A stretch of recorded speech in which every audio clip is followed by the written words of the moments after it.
ইলিশের উৎপাদন বৃদ্ধি, জাটকা নিধন রোধ ও ইলিশের টেকসই সংরক্ষণ নিশ্চিত করতে পটুয়াখালীর কলাপাড়ায় জাটকা সংরক্ষণ সপ্তাহের উদ্বোধন ও আলোচনা সভা অনুষ্ঠিত হয়েছে। জাটকা ধরা কমাই যদি ইলিশে ভরবে সাগর নদী প্রতিপাদ্যে মঙ্গলবার 7 এপ্রিল উপজেলা প্রশাসনের দরবার হলে কর্মসূচির উদ্বোধন করা হয়।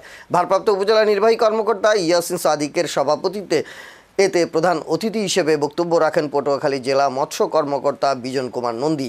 এ সময় অন্যান্যের মধ্যে উপস্থিত ছিলেন উপজেলা সিনিয়র মৎস্য কর্মকর্তা অপু সাহা, সিনিয়র কৃষি কর্মকর্তা আরাফাত হোসেন, প্রাণী সম্পদ কর্মকর্তা মারুফ বিল্লাল খান, কলাপাড়া থানার ভারপ্রাপ্ত কর্মকর্তা রবিউল ইসলাম ও স্থানীয় প্রেস ক্লাবের সাবেক সভাপতি হুমায়ুন কবির সহ উপজেলা প্রশাসনের ঊর্ধ্বতন কর্মকর্তা বৃন্দ।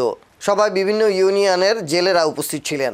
সেই সাথে সরকার যে তাদের বিভিন্ন ধরনের সম্মুখীন যত মাছ, গরু মাছ থেকে শুরু করে সবই একসাথে ধরে এবং দেশের অর্থনৈতিক একটা সফলতা নিয়ে আসবো আমরা। ভিডিও নিয়ে আরেকটু ছবি দাও নামাইন না।